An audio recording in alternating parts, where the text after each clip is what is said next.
Hello, everyone. Discussions for an aid package for Ukraine from the European Union continue, but similarly to the United States, there is a certain someone who is holding it back and attaching more and more strings, namely Hungary. At present, Orban's political director is accusing EU government of blackmailing Orban. And Hungarian foreign minister is currently in Ukraine, which is a good thing. Apparently, based on prior experiences, when representatives from other countries had a chance to see for themselves what was happening in Ukraine, they became a lot more inclined to support it. However, we do know that Hungary is kind of questionable. It has been turning into an authoritarian state. Orban has expressed numerous sentiments of support for Putin. So it is a big question as to what will happen. And as with the U.S. aid to Ukraine, the fact that one group, one country, one faction can basically put a stopper on the whole thing is very alarming.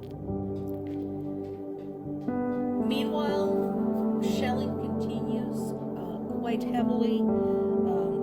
Russian missile struck an industrial site in the Kremenchuk district, which is in central Ukraine. And there was another similar attack a day earlier that triggered a fire. Fortunately, there were no casualties, so thank goodness for that. However, more and more military, political, and economic experts are expressing concern about further developments in Ukraine if it doesn't get any more help.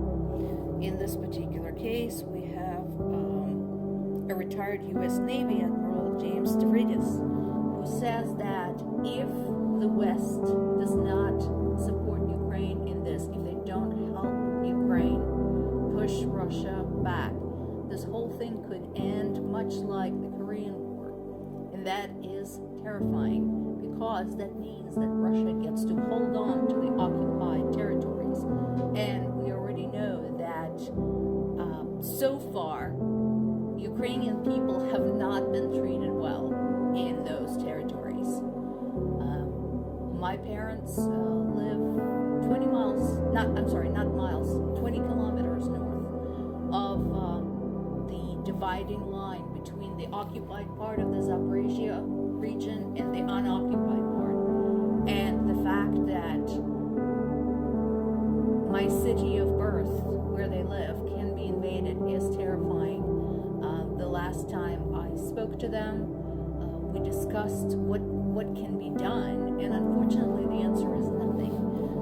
I'm not a wealthy person. I cannot swoop in on my private plane and get them out of there, and they have no place to go because of where they are physically. On the territory of Ukraine, there is no safe corridor for the refugees. In the past, even when such corridors were allegedly established, Russians attacked them anyway, so people had nowhere to run. And as they pointed out, right now Europe is saturated with Ukrainian refugees. We're talking about millions of people. And so there's no place for them. I suppose if push came to shove, they might be evacuated further to the west. But we already know that there have been attacks on the western region of Ukraine, including the city of Lviv, which had served as a major evacuation hub for Ukrainian refugees. And the last but not the least, like so many others, my parents are elderly. They're in their mid-70s. And so such a prospect is not just dangerous for them, in a very basic sense, but also because they are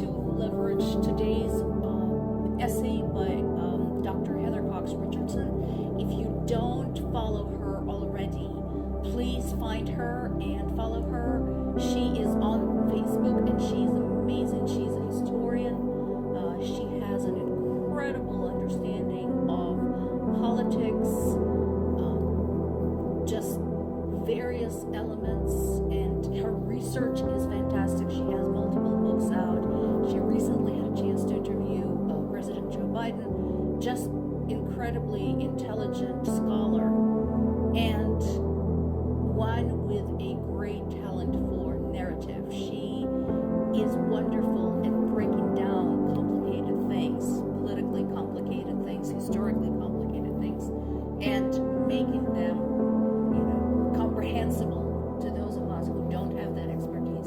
So in today's essay, she wrote about the recent attacks on living quarters at the U.S. base in Jordan.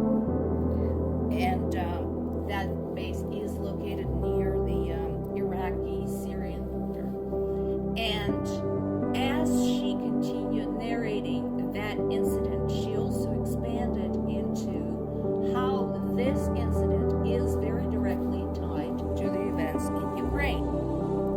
Specifically, she cited Democratic strategist Simon Rosenberg, who said that funding Ukraine and Israel would have been a really solid step in deterring Iran. Why? Because Iran is an ally of Russia. Iran supplies Russia with drones. We already know that. And so Iran not only has a direct interest in,